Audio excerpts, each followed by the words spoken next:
segunda parte o el segundo capítulo de lo que son las fiestas judías y su relación con la iglesia, o sea, cómo la iglesia percibe, cómo la iglesia trabaja, toma el tema de las fiestas judías. Así que si usted todavía no ha visto el primer capítulo de esta serie, pues le invito a que vaya al canal de YouTube para que pues busque allí la primera parte y pueda ponerse al corriente, pueda venir siguiéndonos la línea en el orden, para que se le haga más fácil con lo que venimos estudiando, ya que muchas veces, aparte de que el tema está estrechamente relacionado, muchas veces hay comentarios que te pueden complementar puntualmente en algún punto en específico. Así que bueno, antes de iniciar, vamos a orar. Amén. Padre, en el nombre de Jesús, te damos gracias, Señor, gracias, una vez más por permitir sentarnos alrededor de tu mesa, a recibir, Señor, tu santa palabra como un alimento para nuestras almas sedientas. Espíritu Santo, guíanos a toda verdad, a toda justicia, alumbra los ojos del entendimiento, haznos entender sabiduría y consejo. Abre nuestros oídos, enséñanos a escuchar tu palabra. Abre nuestros ojos espirituales para poder ver con claridad la luz, la iluminación de tu palabra. Señor, guíanos a toda verdad y a toda justicia. Usa a tus hijos aquí presentes, Señor, como instrumentos en tus manos para su gloria, honra y alabanza. Y todo el que pueda ver este video sea edificado y sustentado con tu presencia, tu palabra y tu amor. Te damos gracias en el nombre de Jesús. Gracias. Amén. Bien, pues un dato no menor. Una anécdota de este estudio es que precisamente la primera fiesta que se conmemora de la fiesta judía acá en la pizarra son en base al calendario lunar, como yo lo vimos, lo vas a poder entender mejor si no lo has visto en el primer capítulo. Y en las temporadas, en la fiesta de la primavera se dan 4 y en la fiesta de otoño se dan 3. Y curiosamente, la primera fiesta que se celebra es la fiesta de la Pascua, que es la que vamos a desarrollar hoy. Esperemos que nos alcance el tiempo porque es bastante lo que vamos a cotejar, lo que vamos a estudiar, lo que vamos a leer. Y tiene que ver con la muerte de Jesús. Y precisamente la Pascua de este año 2021 comenzó la tarde del 27 de marzo hasta la tarde del domingo 4 de abril, porque ya lo vamos a ver, que según como Dios se la dio al pueblo de Israel, tiene una duración de 7 días. Entonces, estamos precisamente viendo en plena semana de Pascua, o en la Semana Santa, como muchos le dicen, precisamente la fiesta de la Pascua, o del Pesaj, como también se le dice, que como usted lo colocó allá, lo puede leer, la fiesta del Pesaj es una palabra hebrea, Pesaj con J se pronuncia, y significa pasar por alto. Eso es lo que significa, porque Dios pasaba por alto, cubría el pecado. Pero ya vamos a ir entrando un poco en materia. Y quiero acotar también otra cosa. Hay 2 fiestas que también son hebreas, que tienen una connotación histórica, más no tienen una connotación profética, porque usted a lo mejor puede decir, bueno, pero es que son 9 fiestas, porque ahí no están tomando en cuenta la fiesta de Hanukkah y la fiesta de Purim. Lo que pasa es que estas fiestas se anexaron mucho tiempo después de Dios instituir en Levítico estas 7 fiestas. ¿Ok? Segundo, no están metidas propiamente en el estudio porque no tienen un señalamiento profético en relación a Jesucristo, a la iglesia o a los sucesos por venir ya anunciados. Pero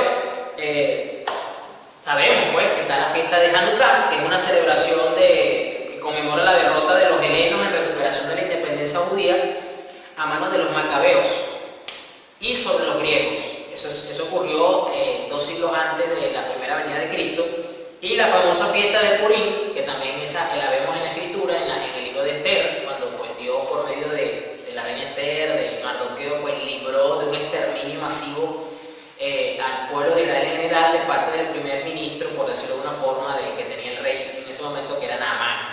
Entonces se celebra, es una de las festividades de mayor celebración dentro de Israel como tal. Entonces las voy a mencionar para que no digan que es que no las estoy tomando en cuenta, porque estamos hablando de las fiestas como tal, pero estas son básicamente en relación al plan de salvación, al plan de redención, como ya lo hemos visto acá, que cada una de ellas tiene una connotación, un señalamiento profético. Entonces la fiesta de Israel sirve para recordar y para señalar proféticamente, ¿ok?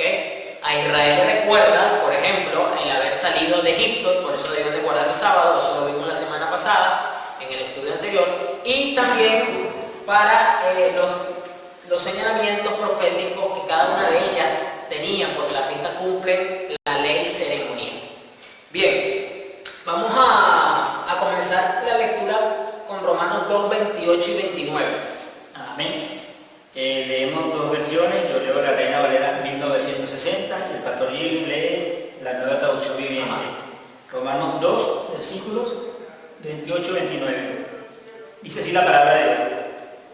Pues no es judío el que lo es exteriormente, ni es la circuncisión la que se hace exteriormente en la carne, sino que es judío el que lo es en lo interior, y la circuncisión es la del corazón en espíritu, no en letra, la alabanza del cual no viene de los hombres, sino de Dios. Estas son palabras muy interesantes de Pablo, porque la epístola de los Romanos tiene mucha carga de Pablo en cuanto a la temática de lo que era la ley mosaica, en cuanto a la nación de Israel, a la iglesia, a la gracia, o sea, de verdad que tiene una connotación bastante fuerte. Y él hace aquí una aclaratoria, una afirmación bajo el Espíritu Santo bastante interesante. Porque el mismo Pablo dice que el verdadero judío para Dios no es el que haya nacido de padres judíos, no es el que haya pasado por la ceremonia de la circuncisión, sino el verdadero judío es el que es recto a los ojos de Dios y es el que es circuncidado por Dios por medio de su Espíritu Santo. Hablando entonces de la regeneración y de la salvación. Esto ya marca un precedente interesante, porque esto me hace recordar a cuando esa pequeña discusión que tuvieron los fariseos con mi Señor Jesús, que siempre que hablaban con él salían golpeados, llevaban más palos que una batería, porque ellos le decían, pero nosotros somos hijos de Abraham. O sea, ¿qué te pasa? ¿Cómo tú dices que nosotros no somos hijos de Abraham? Y el Señor le aclara que ellos no eran hijos de Abraham y que Dios podía levantar hijos de Abraham hasta de entre las piedras, y que ellos eran hijos del diablo porque las obras del diablo ellos querían hacer. Fueron palabras bastante duras de mi Señor Jesús. Pero esto el Pablo lo explica mucho mejor, dando a entender que ahora en este nuevo pacto, la señal física visible, que era la circuncisión en la carne, ya no tiene ningún valor, ni que tampoco tiene valor alguno delante del cielo el linaje según la sangre, sino que para Dios el verdadero judío es el que está circuncidado del corazón, y eso no lo puede hacer persona alguna, eso lo hace es el Espíritu Santo.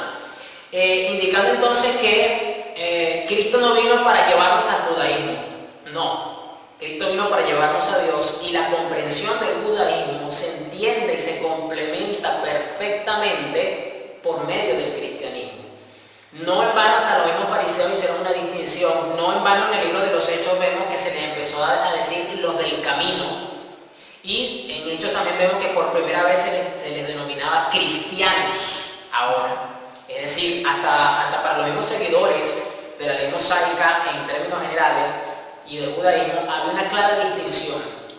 Entonces, si bien es cierto ahora que somos un solo pueblo en Cristo, pero ahora lo que predomina sobre el judaísmo, y no es porque yo lo quiera poner así, no es porque yo esté haciendo una distinción, porque en la clase pasada yo expliqué que no hay distinción ahora entre los gentiles y los judíos, sino es el cristianismo, porque es precisamente en el cristianismo que todas las cosas, o por lo menos la gran mayoría de ellas, que se realizaban bajo la ley mosaica y bajo el judaísmo, tienen el verdadero significado y comprensión absoluta. Y en este caso las fiestas judías tenían la función primaria de recordar cosas puntuales de Israel y de tener un señalamiento profético claro hacia Jesucristo. Ahora bien, Gálatas 3, 6 y 7. Gálatas 3, 6 y 7. Dice así la palabra de Dios. Así Abraham creyó a Dios y le fue contado por justicia. Sabed, por tanto, que los que son de fe, estos son hijos de Abraham. Escucha cómo lo dice esta versión. Del mismo modo, Abraham le creyó a Dios. Así que los verdaderos hijos de Abraham son los que ponen su fe en Dios. Vuelvo otra vez a la conversación que tuvieron los fariseos con Jesús, donde ellos decían que ellos eran hijos de Abraham, por ser del linaje de la sangre de Abraham. Y Jesús le dice, no, eso no es así, porque hasta de las piedras Dios puede levantar hijos de Abraham. Y aquí literalmente Esto es una confirmación de esa palabra porque cuando viene la gracia con los gentiles, los que creemos en Cristo, los que somos redimidos, los que nacemos de nuevo, que venimos a formar parte de la familia de Dios, somos considerados hijos de Abraham, porque los hijos de Abraham son los que vienen por medio de la fe. Amén. Entonces es solamente cuando el mismo judío en la carne viene a la fe en Cristo, que lo que uno conoce como los judíos mesiánicos, es que son ahora, forman parte de la familia de Dios, son hijos de Dios también ahora. Esto es claro. Por eso que el mismo Pablo lo dice acá, que Abraham, como le creyó a Dios, entonces se le dice el padre de la fe. Entonces los que creen, los que son justificados por medio de la fe, son también hijos de Abraham. Así que los verdaderos hijos de Abraham son los que ponen su fe en Dios. Interesante esto. Amén. Vamos ahora a Romanos 6, versículos 6 y 8. Romanos 6 al 8. Romanos 9, 6 al 8. ¿Es 9? Romanos 9, 6 al 8. Ah, entendí, Romanos 6. Romanos 9, 6 al 8. Bien, dice así. No que la palabra de Dios haya fallado, porque no todos los que descienden de Israel son israelitas, ni por ser descendientes de Abraham son todos hijos, sino en Isaac esa llamada descendencia. Esto es, no los que son hijos según la carne son los hijos de Dios, sino que los que son hijos según la promesa son contados como descendientes. Aquí Pablo reafirma la idea que desarrolla en Gálatas bajo un contexto bastante interesante que por cuestiones de tiempo no me alcanzaría a explicarlo, por lo menos los 3 capítulos 9, 10 y 11 de Romanos, que son muy interesantes. Pero él dice acá que no porque no todos los que nacen en la nación de Israel son en verdad miembros del pueblo de Dios. Fíjese lo mismo que el mismo Pablo está diciendo. Ser descendiente de Abraham no los hace verdaderos hijos de Abraham. ¿Por qué? Porque ya lo vimos que no vienen a la fe, y si no vienen a la fe no son considerados hijos de Abraham. No los hace verdaderos hijos de Abraham, pues las escrituras dicen Isaac es el hijo mediante el cual procederán tus descendientes. ¿Y qué representa Isaac? Isaac representa la promesa, Isaac representa que por fe era que lo iba a recibir, Isaac representa la esperanza por medio de la gracia, porque Abraham de cierto modo halló gracia delante de Dios sin haberlo merecido, es que son parte de los hijos de él. No en Ismael, sino en Isaac. ¿Y qué representa Ismael? Precisamente Pablo desarrolla esa analogía, desarrolla la carne. Ismael dice Pablo que representa la carne. Ajá, así es. Entonces fíjense la alegoría perfecta que hay bajo esta premisa. Bien, Romanos 11, 2 capítulos más adelante. Del 9 al 10. Sí, está así un poquito más larga. Ok, voy a ir leyendo, ustedes me dicen qué momento va. Claro. Digo pues, ¿ha desechado Dios a su pueblo? En ninguna manera. Porque también yo soy israelita, de la descendencia de Abraham, de la tribu de Benjamín. No ha desechado Dios a su pueblo, al cual desde antes conoció. ¿O no sabéis que dice de Elías la Escritura, como invoca a Dios contra Israel diciendo, Señor, a tus profetas han dado muerte y a tus altares han derribado, y solo yo he quedado y procura matarme? Pero, ¿qué le dice la divina respuesta? Me he reservado 7,000 hombres que no han doblado su rodilla delante de Baal. Así también, aún en este tiempo, ha quedado un remanente escogido por gracia. Y si por gracia, ya no es por obras. De otra manera, la gracia ya no es gracia. Y si por obras ya no es gracia, de otra manera, la obra ya no es obra.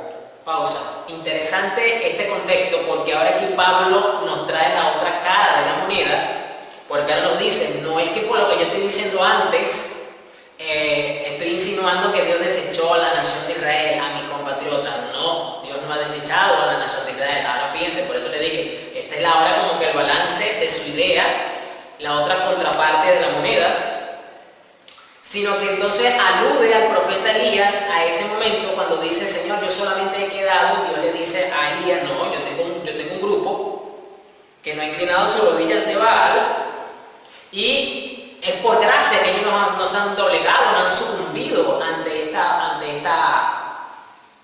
idolatría. Y nuevamente en el versículo 5 dice que lo mismo sucede hoy día.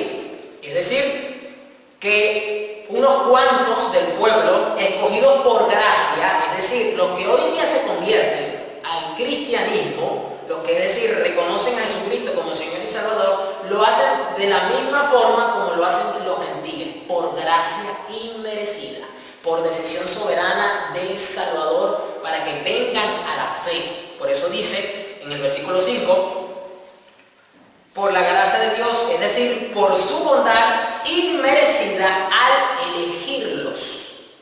Y como es mediante la bondad de Dios, entonces no es por medio de buenas acciones, pues en ese caso la gracia de Dios no sería lo que realmente es, gratuita e inmerecida. Hoy día, si bien es cierto, el número de gentiles que creen en Cristo es mucho mayor al número de judíos mesiánicos, que es como se les reconoce a estos hermanos que vienen a la fe del pueblo hebreo, ¿okay? Es minúsculo, es pequeño, pero sí hay un evangelismo, sí hay un convertimiento de un grupo reducido, de un porcentaje, como lo dice aquí Pablo, del pueblo judío como tal, pero la mayoría está cegado. Terminamos leyendo el 6, ahora vamos al 7. Del 7 al 10, que es lo que falta. ¿Qué pues?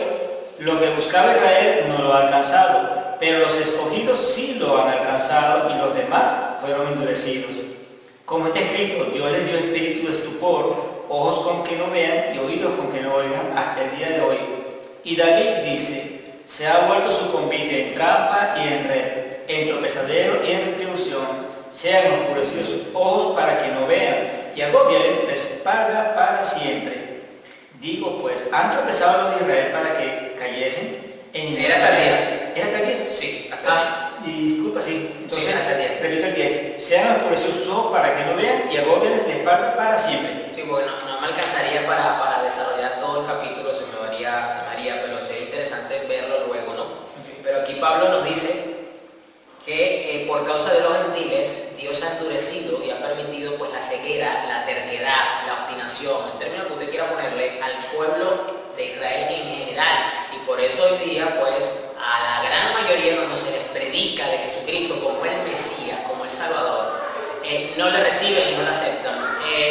Algunos aluden al hecho de malas interpretaciones bíblicas, algunos aluden de ciertas doctrinas que son contrarias al pensamiento judío, pero si es posible que hayan ciertas traducciones que tengan algunos errores, ¿ok?, del texto original, no del texto original como en sí, sino la traducción del texto tengan ciertos errores, entonces pueda que eso cause una mala interpretación del judío, porque el judío viene creciendo con la ley, desde que son niños, a ellos los instruyen en la ley del Señor. Entonces prácticamente se saben muchas cosas de memoria, profecías, leyes, normas, y entonces cuando leen estas traducciones pues les causa conflicto y hace que rechacen a Jesús. Pero sacando ese detalle,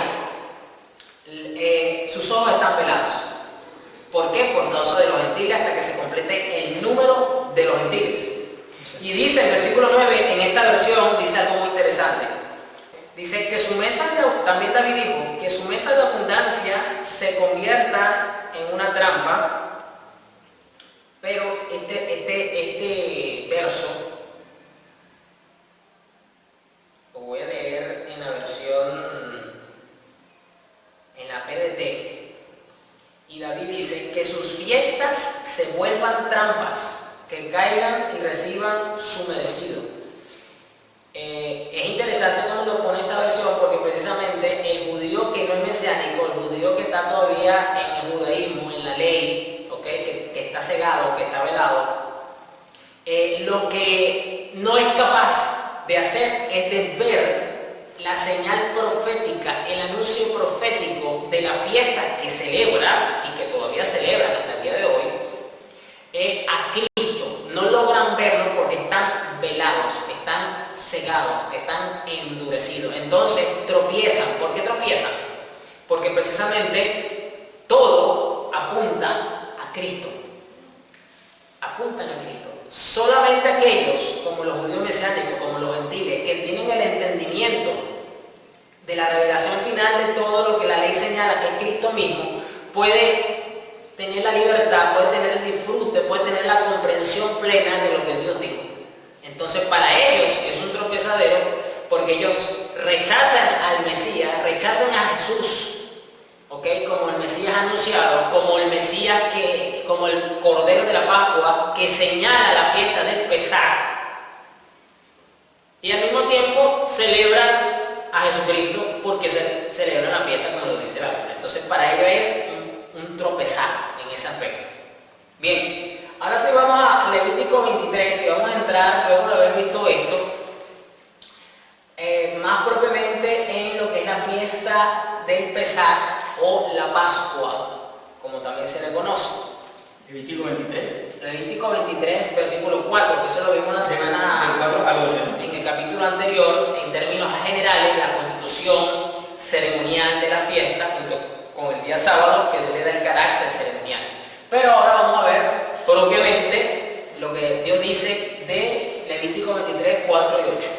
Levítico 23, versículo 4. Estas son las fiestas solemnes de Jehová, las convocaciones santas a las cuales convocaréis en su tiempo.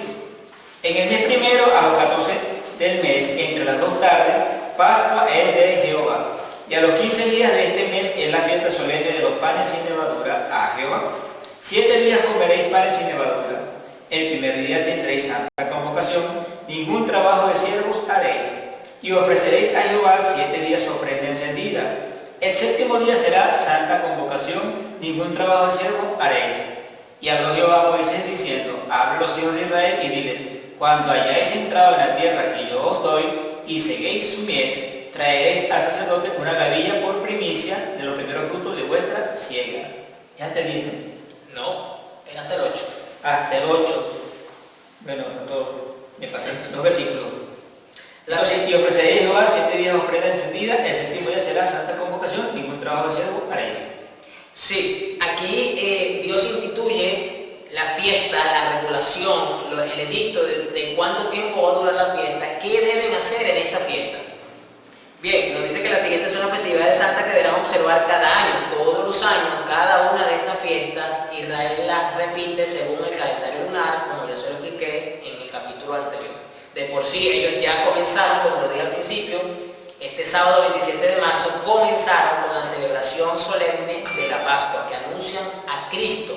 Y precisamente en el calendario gregoriano, ¿okay? La Semana Santa, prácticamente para nosotros, según el calendario occidental, comienza esta semana, que son oficialmente solamente 2 días festivos, como se le dice, sí, culminando precisamente el domingo 4 de abril, que es cuando culmina la celebración de la Pascua. Pero comienza el domingo de Ramos, ¿no? Como tal. Pero en sí, los días más importantes son jueves y viernes. Según la tradición católica. Exactamente. Pero los días propiamente son los establecidos, son los últimos días, ¿no? Son los que nosotros tomamos en cuenta los cristianos protestantes. No tomamos la tradición católica del domingo de Ramos y toda aquella cosa. Exactamente. Hecha la aclaratoria. Sí. Entonces, ¿de dónde parte esta regulación de la fiesta de la Pascua? Bueno, vámonos a Éxodo 12, versículo 7. Éxodo 12, versículo 7. Y tomarán de la sangre y la pondrán en los 2 potes y en el dintel de las casas en que lo han de comer. Ok, el contexto aquí es muy rápido. Prácticamente era la última plaga que Dios iba a mandar sobre la nación de Israel para que darle paso, para que Faraón dejara ir a los hebreos. Y era la plaga de la muerte de los primogénitos. Y entonces, antes de que ocurriera que viniese el ángel de la muerte y matara a todos los primogénitos de Egipto, incluyendo al hijo del faraón de turno, Dios le dice a los israelitas que entonces debían de matar un cordero, y aquí lo podemos leer más arriba, y le da estas instrucciones, que luego que mataran al cordero o el cabrito, como también se le dice que luego tomarán un poco de la sangre del animal y la colocarán en los 2 postes y en el travesaño de la puerta de la casa.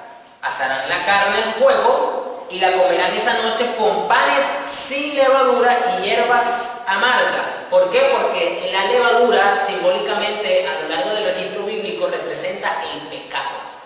Eso ya lo vamos a mirar en otros textos, pero se lo estoy adelantando. ¿Y por qué las hierbas amargas? Porque las hierbas amargas representan el sufrimiento de Jesucristo en la cruz del Calvario por causa del pecado. Entonces fíjense todo el simbolismo que tenemos acá. Dice el versículo 12, leemos el versículo 12 de ahí de Éxodo 12. Pues yo pasaré aquella noche por la tierra de Egipto y heriré a todo primogénito en la tierra de Egipto, así de los hombres como de las bestias, y ejecutaré mis juicios en todos los dioses de Egipto, yo Jehová. Sí, entonces el sacrificio del cordero era para darle una señal y que el ángel de la muerte, cuando viera la sangre, iba a pasar por alto esa familia, iba a pasar por alto lo que tuviesen bajo la sangre, bajo la protección de la sangre. Piense el aspecto simbólico, por eso que el pesar significa pasar por alto, porque el ángel iba a pasar por alto de esa casa, y Dios se lo advierte: casa que no tenga esto, que no esté comiendo el cordero, que no tenga la sangre puesta en los dinteles y en las ventanas, lastimosamente el ángel va a tocar ese hogar, va a tocar esa familia, en este caso el primogénito, es decir, la muerte viene. Entonces fíjese, lo único que puede quitar la muerte, las consecuencias del pecado, que es la muerte eterna, es estar bajo la sangre del cordero, es estar. ¿Por qué? Porque entonces la muerte no tiene potestad sobre los que están bajo la sangre. Entonces fíjense la gran carga simbólica que hay, que aquí es donde se instituye. Israel no sabía que esta práctica se iba a convertir luego en una fiesta solemne, en la primera fiesta solemne, que es la muerte de Cristo, que en este caso es a través del acto simbólico del cordero. Era un anuncio profético este momento. Para Israel esto representaba recordar cómo Dios los sacó con mano fuerte de Egipto, pero aparte de eso, la gran señal profética era la muerte del cordero. Vamos ahora a Primera de Pedro 1:18 y 19. Primera de Pedro 1:18. Primera de Pedro 1:18. Sabiendo que fuiste rescatado de vuestra vana manera de vivir, la cual recibiste de vuestros padres, no con cosas corruptibles como oro o plata, sino con la sangre preciosa de Cristo, como de un cordero sin mancha y sin contaminación. Fíjese cómo el apóstol Pedro nos afirma la analogía, la señal profética. ¿Por qué? Porque ¿qué era para los judíos esto? ¿A qué les recordaba precisamente? Al tiempo precisamente de la Pesar, del anuncio de la Pascua. Y recordemos que ellos tuvieron mayor entendimiento luego de la venida del Espíritu Santo, porque entonces el mismo Pedro, que muchas veces no entendía nada cuando mi Señor hablaba, luego es uno de los que precisamente más explica y más cita el Antiguo Testamento y lo aplica a la iglesia de muchas formas. ¿Por qué? Porque ya tiene el entendimiento por medio del Espíritu Santo de lo que fue señalado, de lo que fue antes dado y su cumplimiento. Entonces el mismo apóstol Pedro dice aquí que bajo la preciosa sangre de Cristo fuimos rescatados, ¿ok? No con el oro con plata, sino por medio de la preciosa sangre de Cristo, sin defecto, como de un cordero, y a Cristo Dios lo había escogido desde antes de la creación del mundo, tal cual. Entonces piensa aquí cómo vemos esta afirmación cumpliéndose realmente de ese anuncio hace milenios, siglos atrás, de esa primera Pascua, que luego fue instituida formalmente dentro de la ley mosaica, según Levítico 23, y que tiene un señalamiento claro y profético, y por eso se dice que la Pascua es el cumplimiento perfecto ya dado de la muerte de Cristo. ¿Ok? Ahora vamos con Primera de Corintios 5, versículos 7 y 8. Primera de Corintios 5, versículo 7. Limpiaos pues de la vieja levadura, para que seáis nueva masa, sin levadura como sois, porque nuestra Pascua, que es Cristo, ya fue sacrificada por nosotros. Así que celebremos la fiesta, no con la vieja levadura, ni con la levadura de malicia y de maldad, sino con pan sin levadura, de sinceridad y de verdad. Aquí el contexto es precisamente un acto pecaminoso fuerte que está pasando en la iglesia de Corintio. Pablo está mandando a la iglesia a tomar una postura clara con la autoridad apostólica que tiene, a tomar cartas sobre el asunto, y dice luego, en estas palabras del apóstol Pablo, en el versículo 5, que aquí usa el lenguaje figurativo, alegórico, para indicar que el pecado es como la levadura que fermenta toda la masa. Entonces hay que quitar la levadura, hay que quitar el pecado para que no dañe el resto, porque Y entonces por eso mismo dice en el versículo 7, extirpen la vieja levadura. Entonces Pablo dice que esa levadura es ese viejo hombre, esa naturaleza pecaminosa que está en nosotros y que debe ser extirpada. Dice incluso que sea una nueva masa, es decir, un nuevo nacimiento. Es un mensaje, usa un lenguaje bastante figurativo. Y luego nos dice que es lo que son ustedes. Cristo, nuestro Cordero, ya fue sacrificado por nosotros. Es decir, la Pascua principal, la Pascua que señalaba, la Pascua profética, ya tuvo su cumplimiento porque ya fue sacrificado, dice el apóstol Pablo. Es decir, ya esto tuvo un cumplimiento y el apóstol Pablo lo entendía de esa forma, todos los apóstoles lo entendían de esa forma porque ya se les había dado el entendimiento sobre lo que significa esta fiesta. Entonces dice, así que regocijémonos en nuestra Pascua. ¿Cuál es nuestra Pascua? Nuestra Pascua es el aplicar literalmente como hacen los judíos ortodoxos que no están en Cristo, la fiesta. ¿Nos regocijamos en esta fiesta? No nos regocijamos en esta fiesta. Nos regocijamos es en el Cristo que ya fue crucificado, que ya fue, muerto.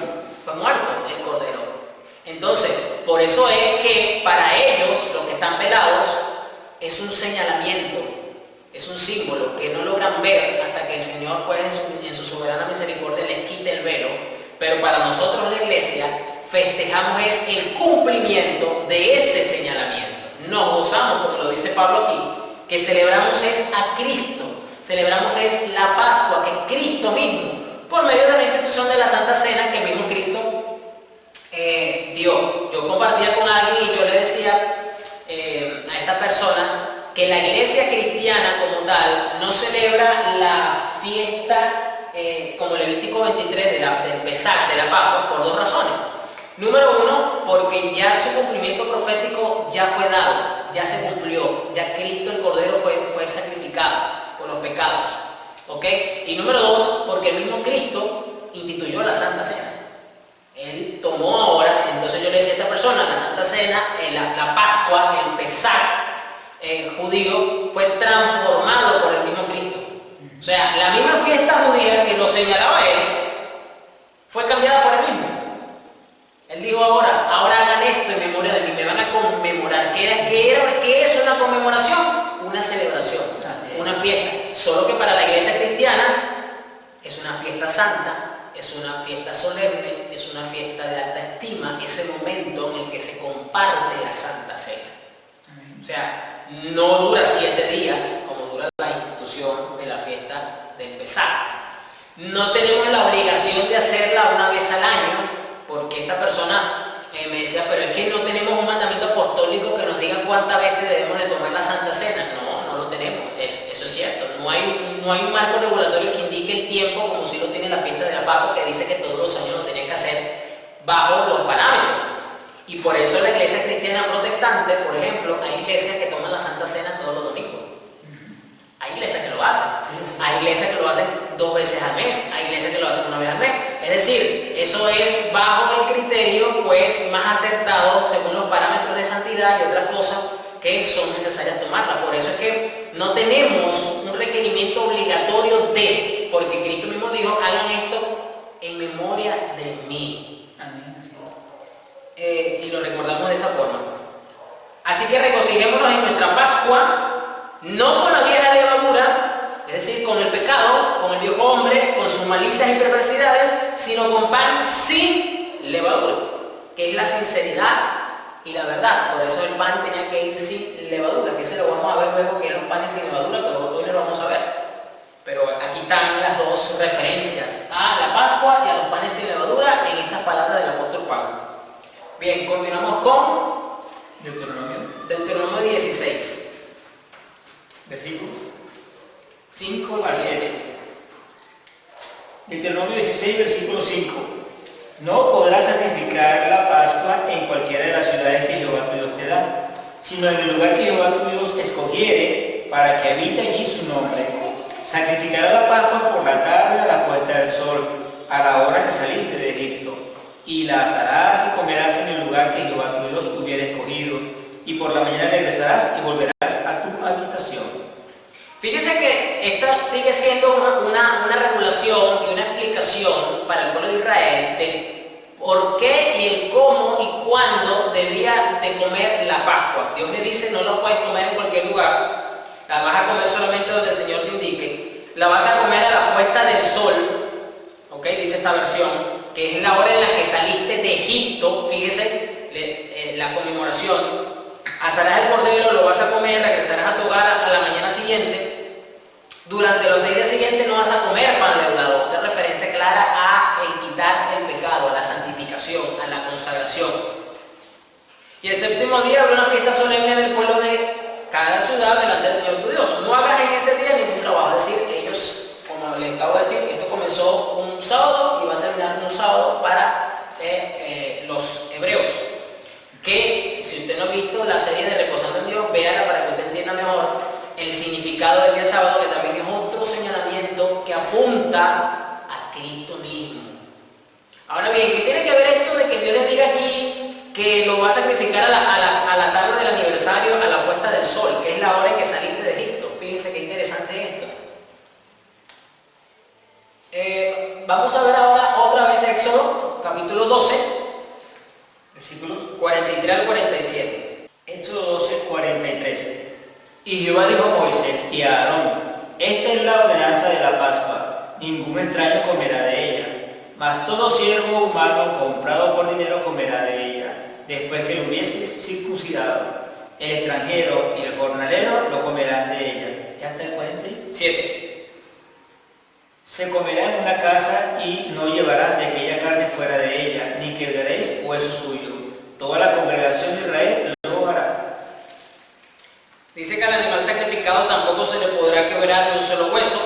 Todo el pueblo de Israel deberá celebrar esta fiesta. No cualquiera podía comer de esta Pascua, es decir, los extranjeros no la podían comer, simplemente si estaban dentro del pacto. ¿Y cuál era la señal del pacto? La circuncisión. Es decir, a pesar de que hubiesen extranjeros, no podían pertenecer, no podían celebrarla, aunque quisieran, fíjese, aunque reconocieran al Dios de Israel, tenían que cumplir entonces con esto. ¿Ok? Y todos de una misma casa, es decir, de un mismo núcleo, de una misma familia, tenían que reunirse, es decir, es una fiesta de hogar, de familia. Exacto. Bueno, solamente los esclavos es lo que... Porque forman parte de la misma familia y tenían que estar también circuncidados. Exacto. Es decir, como señal de que estaban dentro del mismo pacto de su Señor. Fíjese lo interesante. Ahora bien, fíjese, vimos más información en Deuteronomio y vimos más información en Éxodo de cómo el pueblo de Israel debía de tener presente estos detalles para poder celebrar la Pascua. Ahora vamos al Evangelio de Juan, versículo 19. Juan Capítulo 19, perdón. Okay. 33 al 36. Primero, y luego del 40 al 42. Ok. Evangelio según San Juan, capítulo 19, versículo 33. Mas cuando llegaron a Jesús, como le vieron ya muerto, no le quebraban las piernas. Pero uno de los soldados le abrió el costado con una lanza y al instante salió sangre y agua. Y el que lo vio da testimonio, y su testimonio es verdadero, y él sabe que dice verdad, para que vosotros también creáis. O sea, hasta el 36.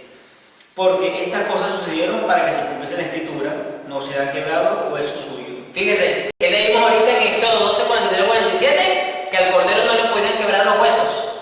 Y aquí dice que a Jesús lo traspasaron, probaron que estaba muerto y no le quebraron los huesos. Fíjese el cumplimiento exacto y perfecto de la profecía y del señalamiento profético. Un paralelo perfecto, pues. Por eso le dije, aquí vamos a ver con detenimiento qué es lo que significa, el cómo se celebra la fiesta según los judíos, según cómo Dios se la dio, y el cumplimiento profético perfecto y exacto sobre la vida de Jesús. Ahora brincamos a los versículos 40 al 42. Estamos leyendo Juan 19, versículo 40. Tomaron pues el cuerpo de Jesús y lo envolvieron en lienzos con especias aromáticas, según es costumbre sepultar entre los judíos. Y en el lugar donde había sido crucificado había un huerto, y en el huerto un sepulcro nuevo, en el cual aún no había sido puesto ninguno.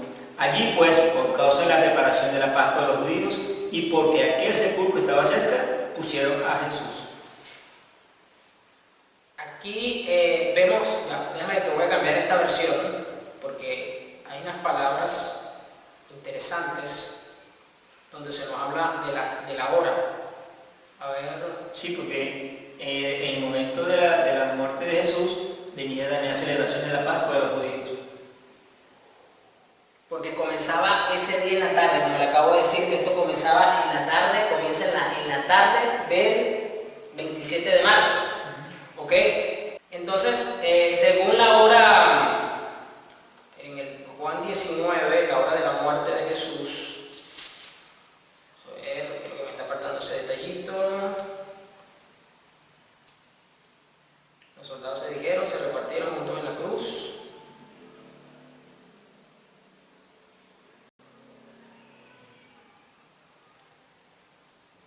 No consigo el versículo, se me saltó ese versículo,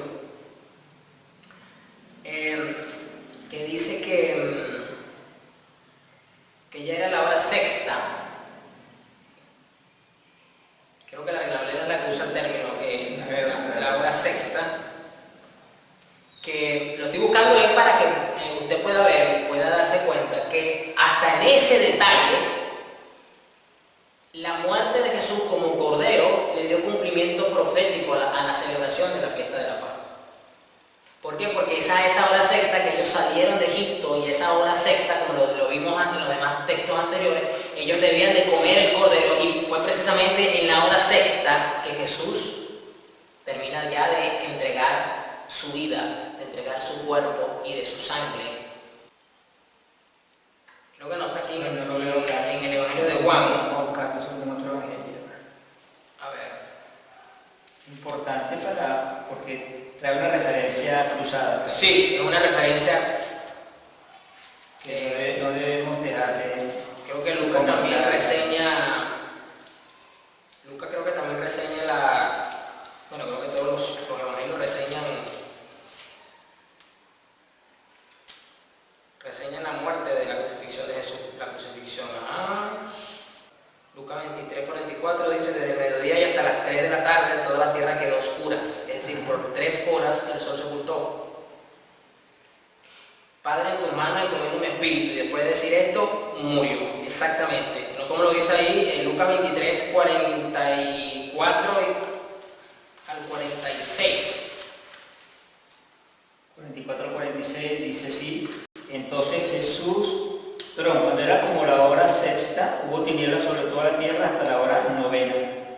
Ahí tal cual, lo leímos, creo que fue en Éxodo o en Deuteronomio, donde dice que los hebreos debían de comer el cordero a la hora sexta, que fue la hora en que salieron de Egipto. Tenían que comer el cordero y no podían partir en las piernas. Y aquí dice que precisamente en este periodo de tiempo se oscureció, hubo tinieblas. Aquí dice que pues el sol se ocultó y la tierra quedó a oscuras, y Padre, en tus manos encomiendo mi espíritu. El cordero murió. Fíjese cómo entonces cumplimiento perfecto del cordero. Vean cómo el señalamiento profético, que todo apunta a Jesús, se cumplió tal cual. Inclusive él pide que le den hiel para que se cumpla también proféticamente esa... De las ramas amargas y el amarga, o sea, las dos cosas coinciden perfectamente. Vean cómo cada detalle simbólico, profético, anuncia, muestra y señala a Cristo en algo en particular. Entonces, es tremendo cómo la fiesta del Pesaj, de la Pascua, tiene una carga profética tan grande y tan importante y tan relevante para el cristianismo, y que solamente cuando el judaísmo se ha quitado el velo, que ya fue quebrado, ya lo sabemos que fue quebrado, pero ya lo vimos que todavía están endurecidos. El Señor ha permitido el endurecimiento por causa de los gentiles hasta que se complete el número, y luego va a venir el trato. Pero, como yo lo dije, hay un pequeño grupo, un porcentaje a lo largo de la historia, pues, que ha venido a Cristo de esos judíos que se conocen como judíos mesiánicos. Y que entonces, pues, pueden entender y comprender como los apóstoles, que eran judío, toda esta importancia y toda esta relevancia, y como lo dijo Pablo en 1 Corintios 5, versículo 6, ya nuestra Pascua, que es Cristo, celebremos la Pascua, que es Cristo. ¿Ok? Entonces, la iglesia, esa es la razón del cómo interpreta, de cómo toma, de cómo ve el Cordero, cómo ve el Pesaj, cómo ve la Pascua. Ahora vamos a Corintios, creo que Corintios 11, donde Pablo habla de la Santa Cena. 1 Corintios 11, 27. No, 23. 11, 23. Quiero que recordemos un poco el contexto. La iglesia de Corintios era una iglesia mestiza, era una iglesia en cuanto a etnia, estaba compuesta por un gran grupo de personas gentiles, sobre todo de griegos, ¿okay? De mucha presencia griega, y de judíos que se estaban convirtiendo a Cristo, es decir, a la fe, a la gracia, al pacto. Pero, si bien es cierto, es una iglesia que se conoce mucho por los dones del Espíritu Santo, porque ahí es donde precisamente Pablo explica esto, también es cierto que era una iglesia pues, que tenía serios problemas, serios desórdenes, serios cosas que habían que corregir, pecados, etc. Y dentro de estas cosas que Pablo corrige, que Pablo pues, usa su autoridad apostólica para dejarnos una instrucción clara al respecto, es sobre el tema de la Pascua, es sobre el tema de la Santa Cena precisamente. Y es que entendamos algo, la Santa Cena, como su nombre bien se le conoce, realmente no es practicada por la iglesia protestante como una cena, sino solamente en el momento de la conmemoración. Pero si realmente nosotros aplicásemos como debe ser la institución de la Santa Cena, pues tenemos que sentarnos como cuerpo de Cristo a compartir los alimentos. Porque así es como realmente es la institución. Lo que pasa es que por cuestiones de logística, por cuestiones de organización, porque a lo mejor hay iglesias que son más grandes, cuesta hacer una cena como por ejemplo 200 personas. Pues en poblaciones más grandes es una logística muy difícil. Es complicado, entonces por cuestiones de logística y de organización se reduce solamente al momento puntual de la conmemoración del pan y de la sangre, ¿okay? Del vino. Pero realmente es una cena y la iglesia de los Corintios lo practicaba de esa forma. Y en el versículo 20 por eso dice, cuando ustedes se juntan a comer, no comen la cena del Señor, sino la de ustedes. Me dicen que al comer cada uno come su propia comida y como resultado algunos se quedan con hambre, mientras que otros se emborrachan.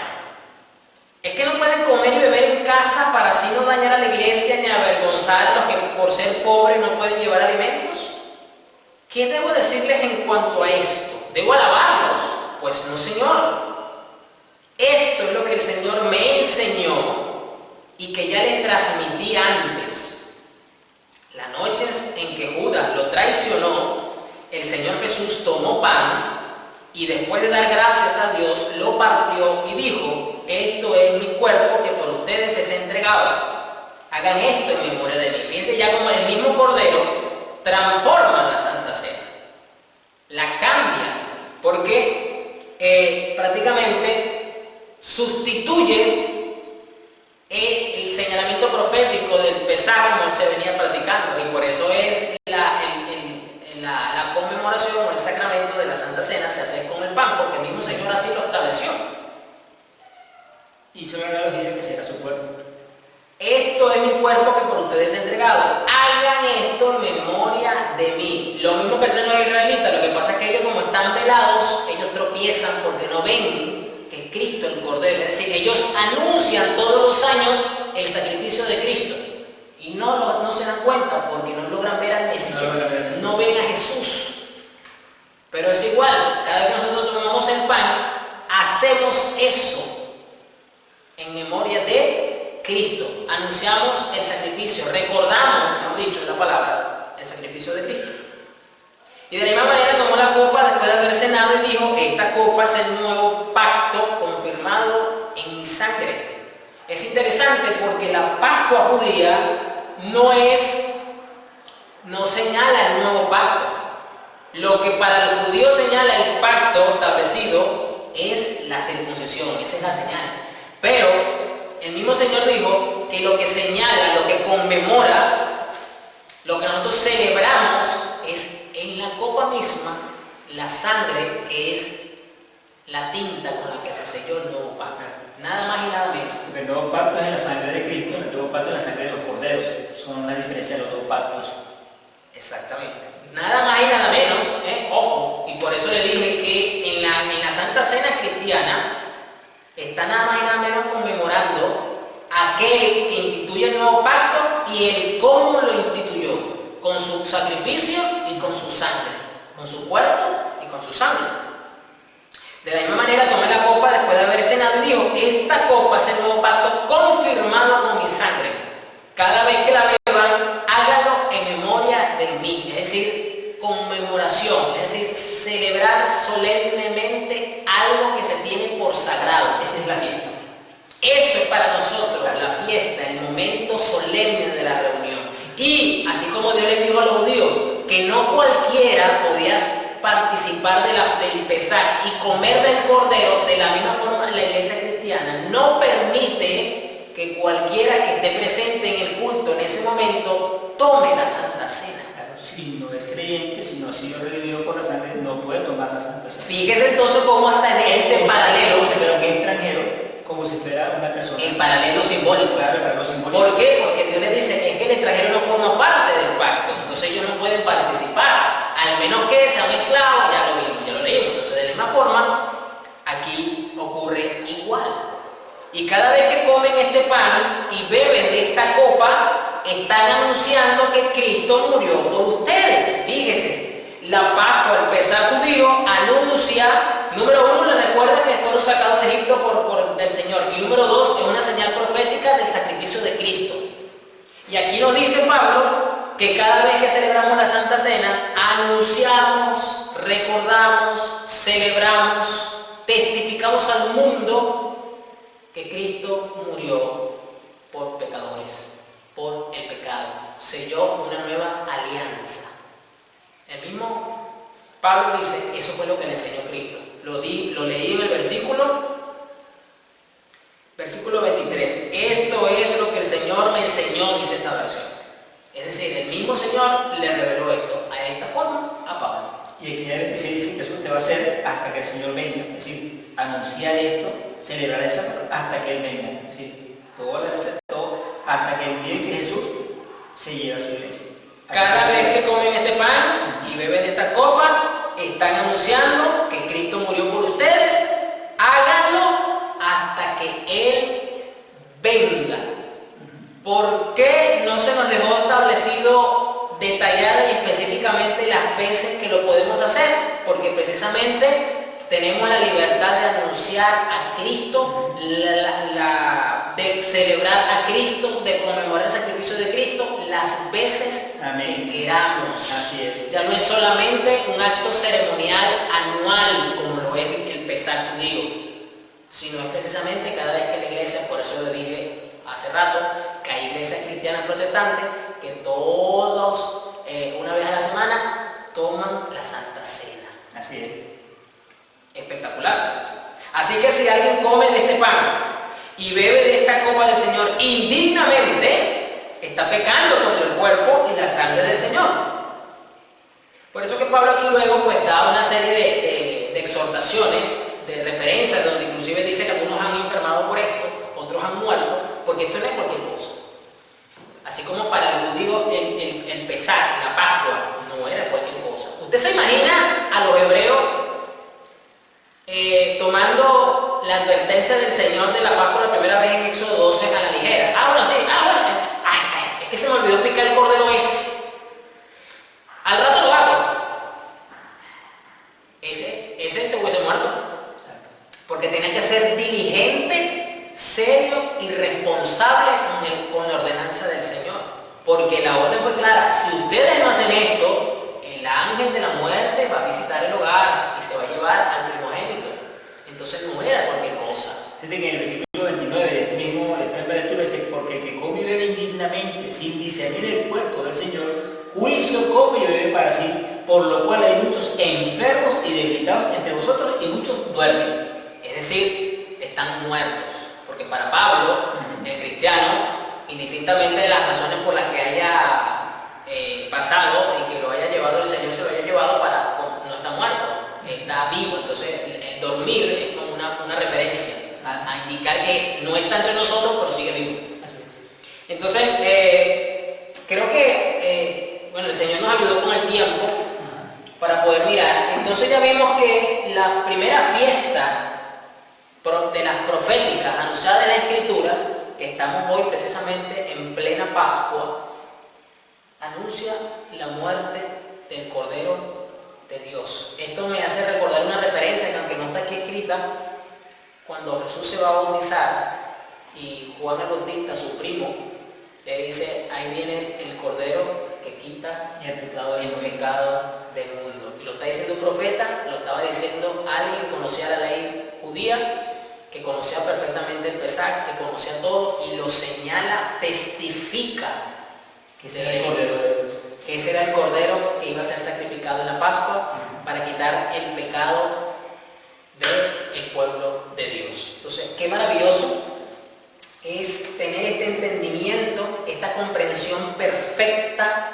de una fiesta solemne, que para los hebreos, para los judíos, cada una de estas fiestas es solemne, no es cualquier cosa, ¿ok? Porque esa fue la exigencia del mandato, de la tradición dada por Dios a Moisés, y de Moisés de generación en generación se ha cumplido, y que por lo tanto para nosotros no es cualquier cosa.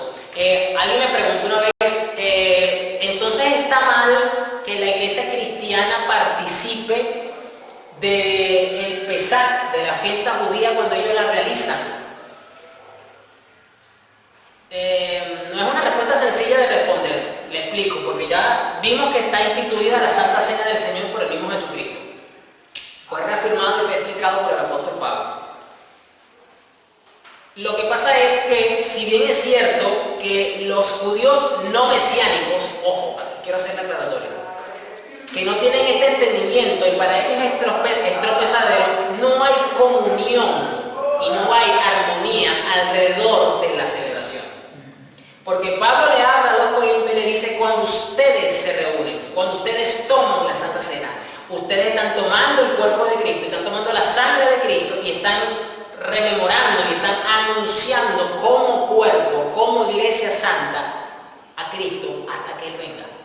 Hablando de esto entonces, de que hay un compañerismo en Cristo, de que hay una armonía, de que hay una hermandad bajo el pacto de la sangre de Cristo. Y eso es fundamental. Esa es la razón por la cual mi persona y muchas otras iglesias, en este tiempo tan difícil de pandemia que hemos pasado, nos ha costado celebrar la Santa Cena.